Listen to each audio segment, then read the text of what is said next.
Bom dia, boa tarde, boa noite.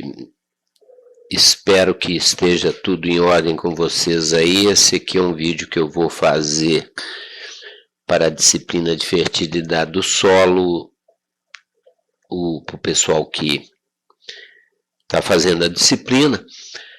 E eu já dei uma aula onde a gente falou dos elementos essenciais, da matéria orgânica, inclusive, que eu coloquei um material para vocês fazerem algumas atividades relacionadas com matéria orgânica.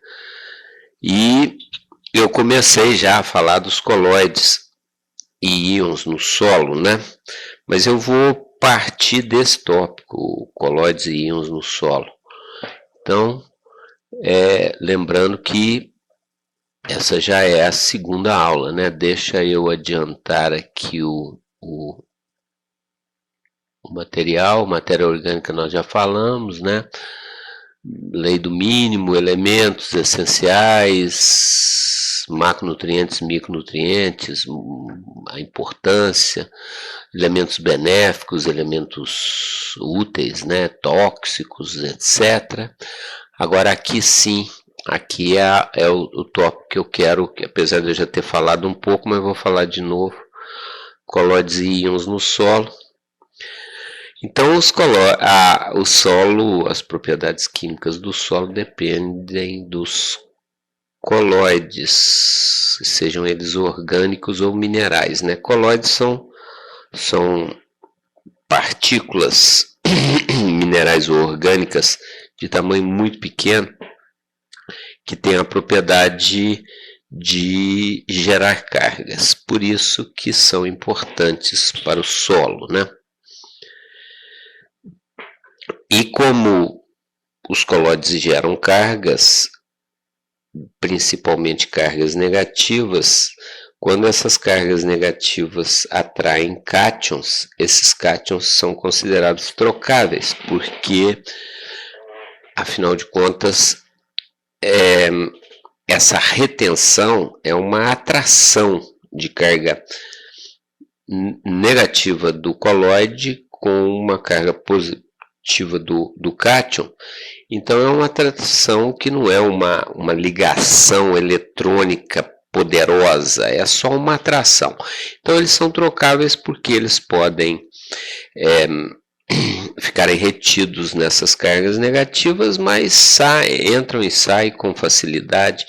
No caso do colóide do solo especificamente, ou dos colóides do solo, estão sempre envolvidos com a água, com a solução do solo. Então, os colóides, os cátions, no caso, os íons de uma maneira geral, mas mais especificamente os cátions, passam da solução para a parte sólida, que são os colóides, e vice-versa. Então, por isso que eles são considerados trocáveis. Agora, já o hidrogênio faz uma ligação covalente, é uma ligação mais forte, porque aí já tem compartilhamento de elétrons, aí para o hidrogênio ser neutralizado precisa de um ânion que consiga quebrar essa ligação, que no caso seria o OH. E essa capacidade que os colóides têm de reter cátions, a gente chama de capacidade de troca de cátions, que é CTC. Evidentemente, os colóides também podem gerar cargas positivas e têm a capacidade de troca de ânions, né? Mas o que é mais relevante para nós, né, é a capacidade de troca de cátions, e os principais compostos que geram CTC no solo é o humus, a matéria orgânica decomposta, os minerais de argila, todos eles, né, uns têm mais, outros têm menos CTC, né, os óxidos de ferro e óxido, hidróxido de ferro e alumínio, que tem uma CTC baixa e são característicos de solos mais intemperizados, né, como é o caso da maioria dos nossos solos, e alguns silicatos amorfos que a gente chama de alofana, que são mais típicos de solos vulcânicos, que já têm ou já tiveram a origem através de erupções vulcânicas. Então, esses são, isso basicamente é a capacidade de troca de cátion.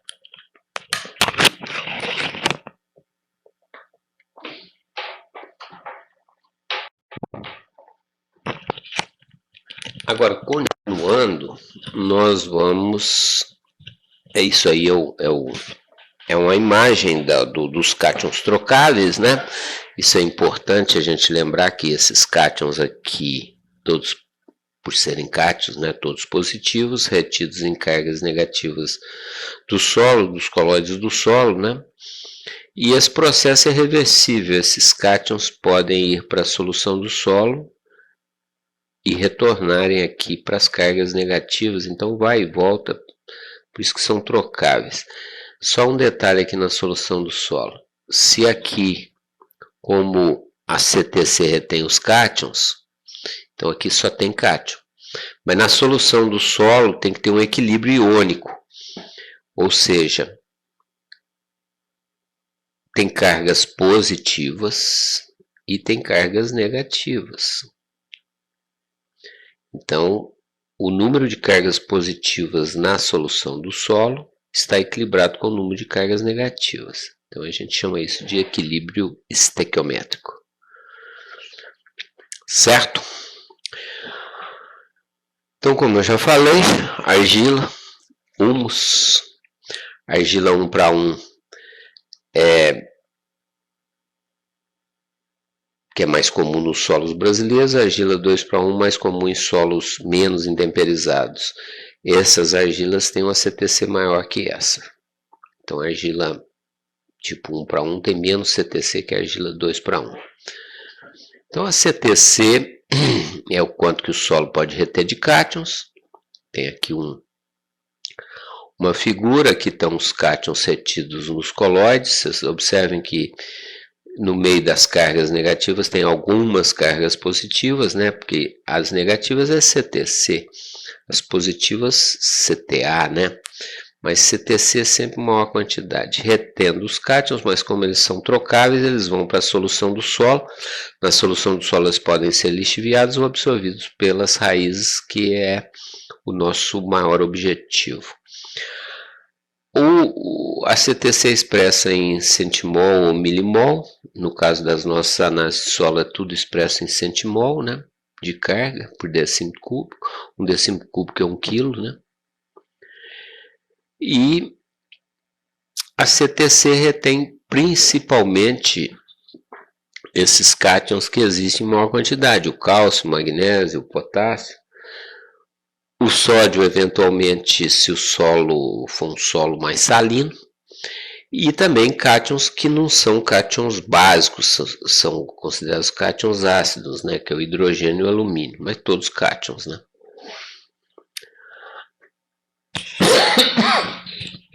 Quanto maior o valor da CTC, né, mais cátions, evidentemente, vai ficar retido. Agora, a CTC depende do tipo de argila, quantidade de matéria orgânica ou de humus que tem no solo, né?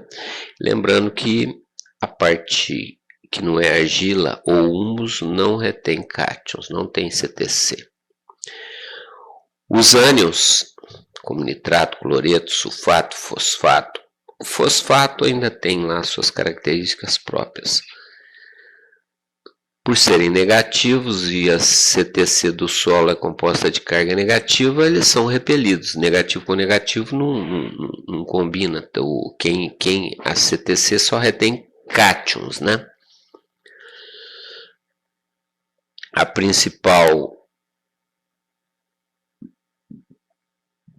O principal fenômeno é CTC, mas como eu já comentei, tem que ter CTA também. Tem um pouco de CTA, que é um pouco de carga positiva. E carga positiva no solo, quanto mais intemperizado for o solo e mais ácido, maior a quantidade de cargas positivas, evidentemente, maior a quantidade de CTA que o solo tem. Aí só fazendo aquele comentário que eu falei do fósforo, o fósforo já fica retido, apesar de ser ânion, fica retido mais fortemente no solo, porque o fósforo combina com ferro e com alumínio em pH baixo. Lembrando que em pH alto ele combina com cálcio.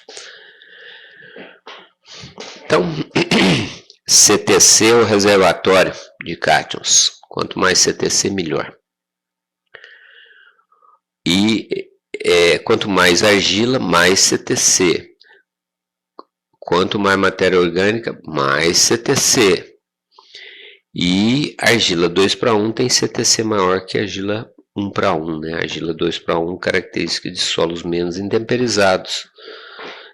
E não é que não tenha nos nossos solos argila 2:1, mas tem em quantidade menor. A maioria é argila 1:1 ou óxido, hidróxido de ferro e alumínio.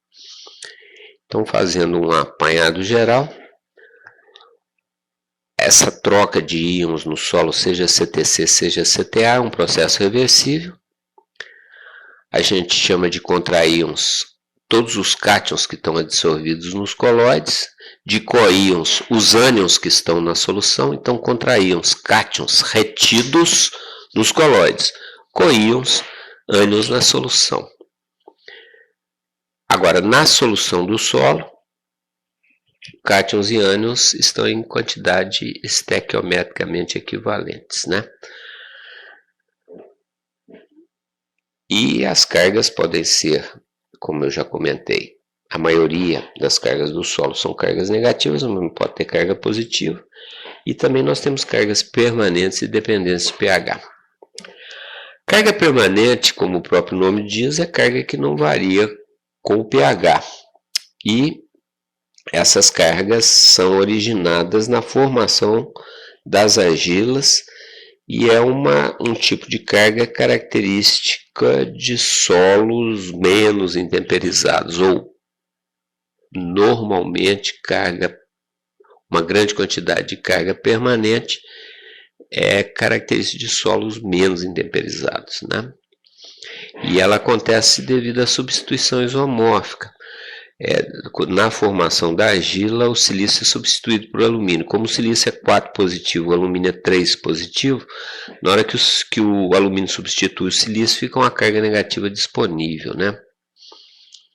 Então, isso acontece nos tetraedros de silício e nos octaedros de alumínio.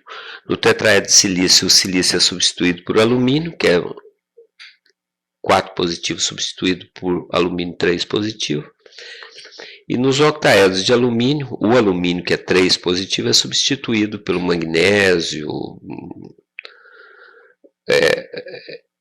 que é 2 positivo. Então, sempre sobra uma carga negativa. Então, substituição isomórfica gera carga negativa, gera CTC.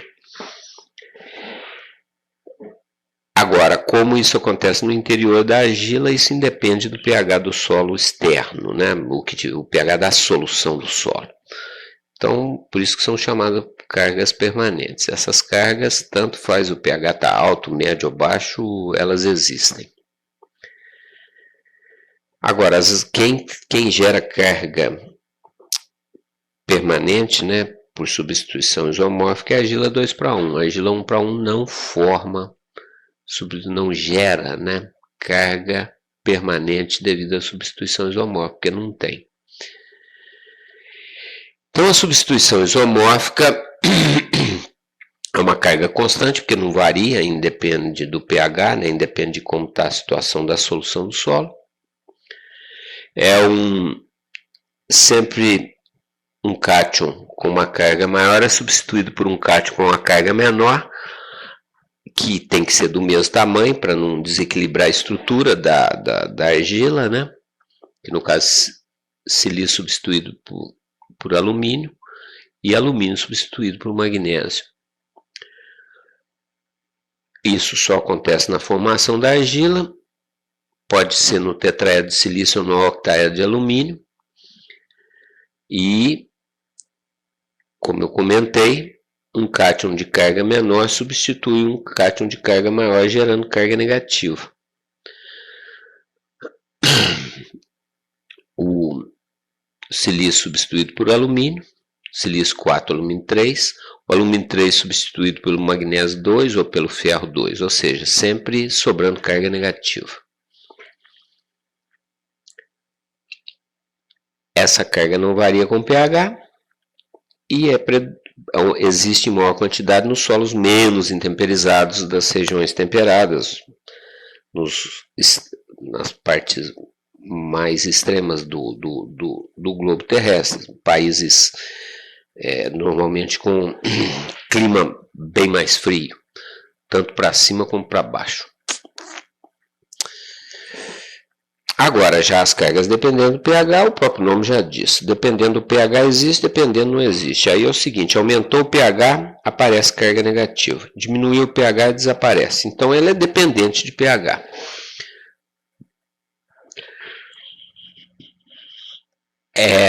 Basicamente, essas cargas são formadas pela dissociação de hidrogênio da superfície aí de argila 1:1, dióxido e hidróxido de ferro e alumínio, né? E também devido à perda de hidrogênio dos radicais do humus, da matéria orgânica decomposta, do solo, dos colóides, né, orgânicos. Então,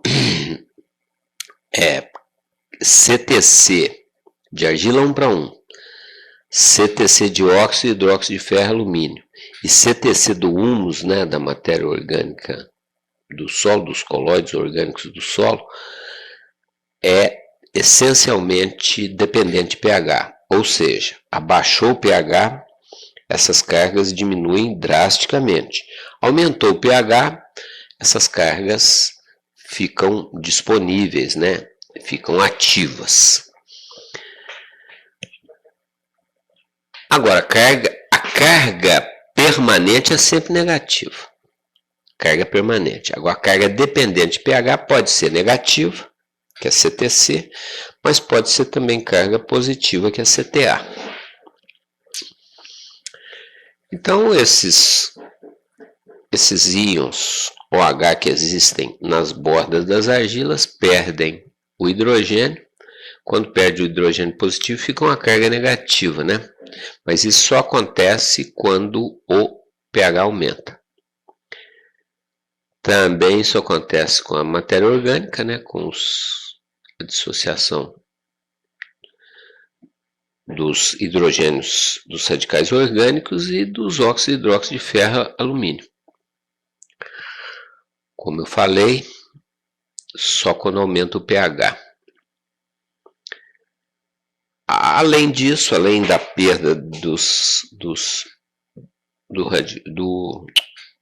hidrogênio dos radicais da matéria orgânica, a eliminação ou a neutralização do alumínio, do ferro e do manganês, que são cátions, que podem estar retidos nos radicais orgânicos, quando eles saem, que são positivos, né, deixam cargas negativas, ou seja, carga dependente de pH, porque para eliminar alumínio, ferro e manganês eu tenho que elevar o pH. Que aqui está no slide, vocês estão vendo aí, isso acontece quando eu coloco calcário, porque aí colocando calcário eu elevei o pH, né? Então é isso aí, olha lá. Quando essa figura aí ilustra bem isso. A hidroxila, o OH, reage com o hidrogênio que está na borda da argila e deixa uma carga negativa.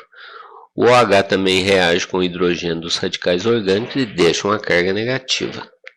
Mas para ter OH aqui ou aqui, o que precisa acontecer? Aumentar o pH, porque a maior quantidade de hidroxilas do íon OH significa que o pH está aumentando. Agora, quando o pH está abaixando, o que aumenta é a quantidade do cátion hidrogênio, do H+. Então, para ter OH, o pH tem que estar subindo. Cargas elétricas também podem ser geradas aí quando um cristal de argila é rompido, o próprio intemperismo desgasta, né? Aí o hidrogênio pode sair, fica o oxigênio na argila ainda, deixando uma carga negativa, né? A matéria orgânica, como eu já mostrei, é o OH, a hidroxila, que aparece quando o pH vai aumentando, reage com o hidrogênio aqui, deixa a carga negativa. Isso aqui é um radical carboxílico, isso aqui é um radical fenólico, a mesma coisa, o OH reage aqui com o hidrogênio do radical. Opa! Hudson, presta atenção. Aí, e gera uma carga negativa aqui, ó. Isso só acontece se o pH aumenta. As cargas negativas da matéria orgânica que foram aparecendo vão retendo cátions.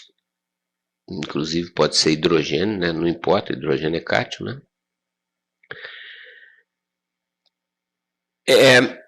Principalmente os grupos carboxílicos da matéria orgânica, né?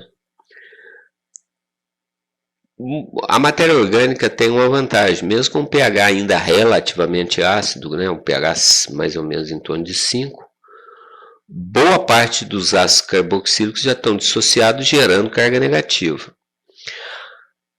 Então, mesmo num pH, estou falando em termos agrícolas, né, para a agricultura, que não seja um pH tão bom, mas mesmo assim já tem carga dependente de pH. Uma quantidade não é tão grande quanto se você levar o pH, por exemplo, a 6,5, mas já é uma quantidade, tem um pouco de CTC. Porque senão a CTC dos solos com pH baixo seria praticamente zero, né? Agora lembrem-se do que está negritado aqui, ó. Toda a carga gerada pela matéria orgânica é dependente de pH. Então, se você quer aproveitar ao máximo a capacidade que a matéria orgânica tem de gerar CTC, você tem que elevar o pH. Não precisa elevar o pH acima de 7, não, mas o pH tem que estar mais alto.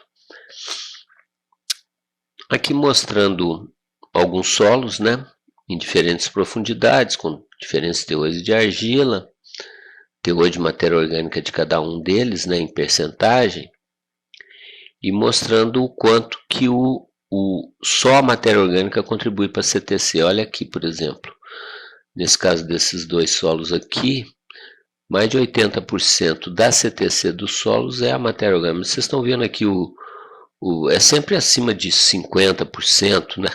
Lato-solo roxo, que é um lato-solo bem melhor por isso, mas mesmo assim a contribuição é significativa.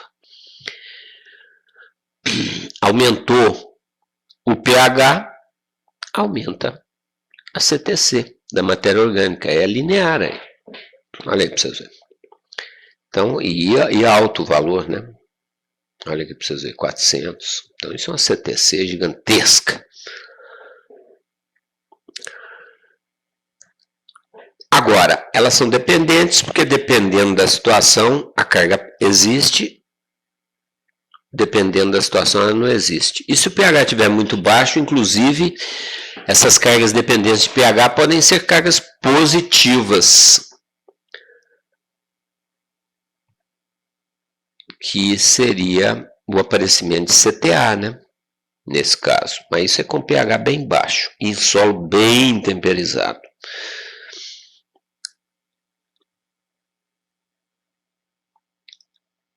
Então, de novo, reforçando, o que vai afetar essas cargas é o pH. Então, já que eles dependem do hidrogênio, já que essas cargas dependem da quantidade de hidrogênio, da quantidade de OH que tem na solução do solo, elas são absolutamente dependentes de pH. Alguns materiais aí, a superfície específica de cada um, materiais do solo, né? E a CTC de cada um. Observe para vocês verem. Caulinita e montemorrilonita. Caulinita argila 1:1, montemorrilonita argila 2:1. Essa aqui mais comum no Brasil, essa aqui mais comum em solos menos intemperizados, né? A CTC, olha a diferença, né? A argila 1:1 tem bem menos CTC. A ilita também é uma argila de solos não tão intemperizados, com a CTC média aqui. A vermiculita é a argila 2:1, que tem maior quantidade de CTC.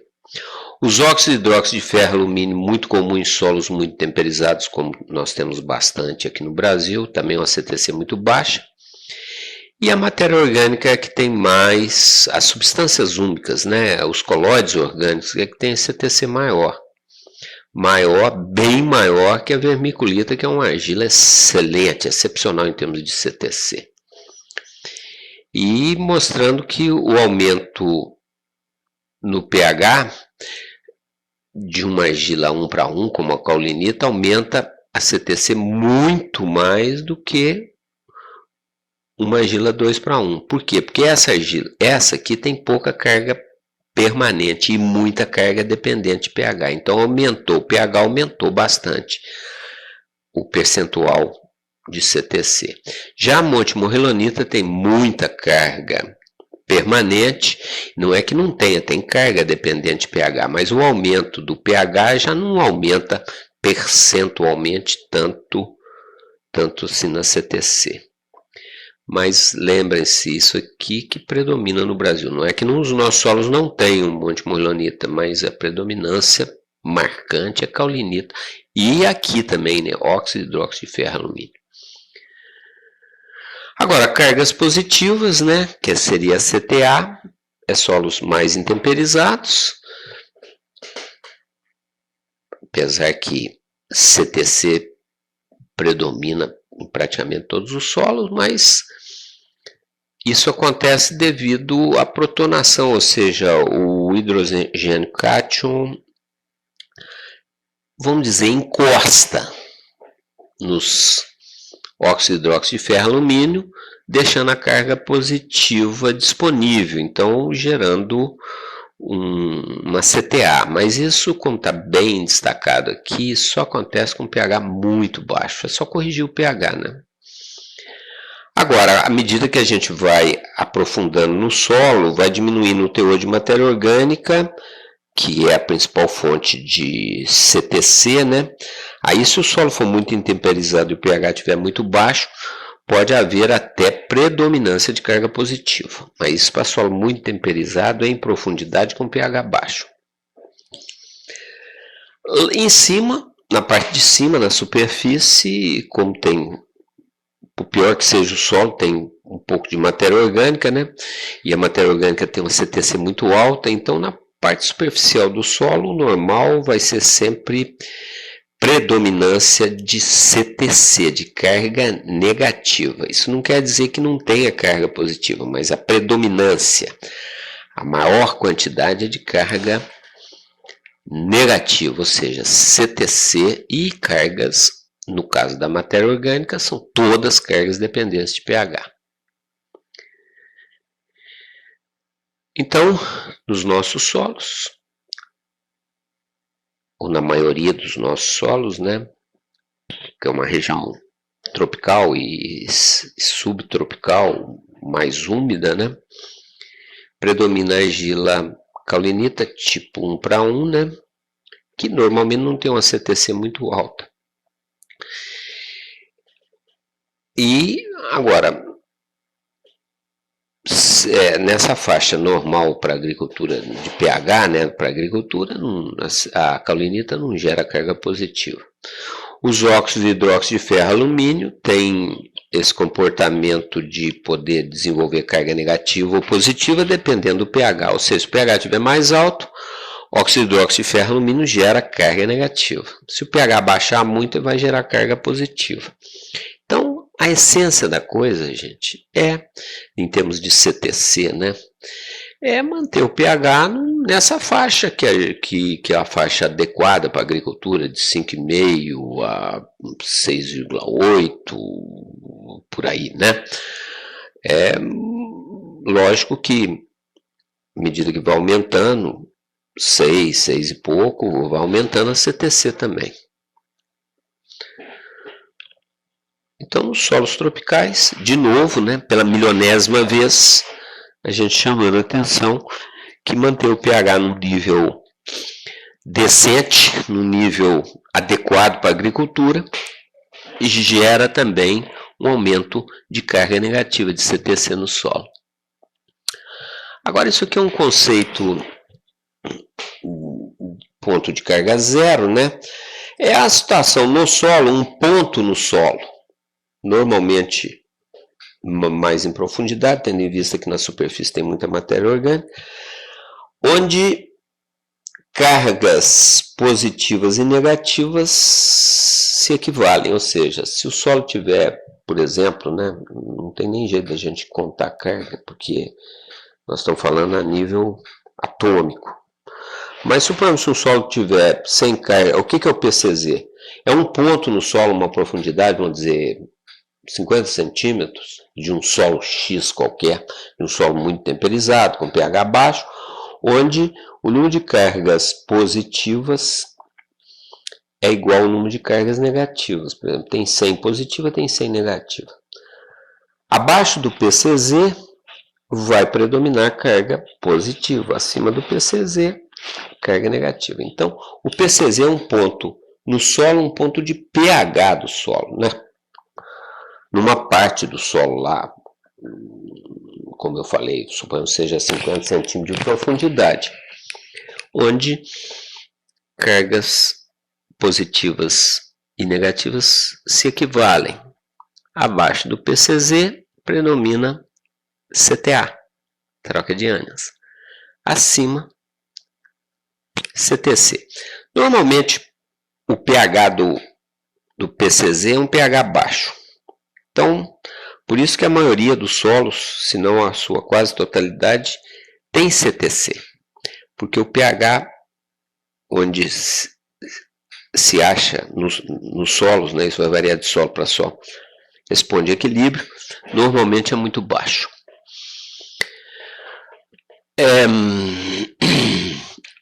Quando a gente fala de CTC, a gente tem que lembrar que, para saber o valor de CTC, nós temos que dar uma olhada na análise de solo. Então, quando vocês pegarem uma análise de solo, lembrar que o T maiúsculo é CTC é pH 7, CTC é potencial, que é a soma dos cátions, todos os cátions, né? Inclusive o sódio, se o sódio, se tiver na análise de solo, o sódio, né? A soma de bases são os cátions considerados cátions básicos, né? Cátions úteis para a planta, é o USB. A percentagem de saturação de bases é o V%, que vira mexe, a gente fala aqui do V%, o V% para as culturas agrícolas varia normalmente entre 60% a 70%, em alguns casos um pouco menos, um pouco mais, mas o V% é a saturação de bases da CTC, do valor T lá, da CTC pH 7. Ou seja, um V% de 60%, como eu acabei de comentar aí, 60%, 70%, significa que 60% das cargas negativas do solo estão ocupadas por cátions básicos, por esses aqui, ó. E, logicamente, 40%, então, vai ser o quê? Vai ser outros cátions e, principalmente, os ácidos, né? Que seriam os cátions ácidos, que seria o alumínio e o hidrogênio. A CTC efetiva é a CTC do solo no pH que ele se encontra, né? Desconsidera os íons hidrogênios para fazer esse cálculo. Então, é a soma de bases mais o alumínio, né?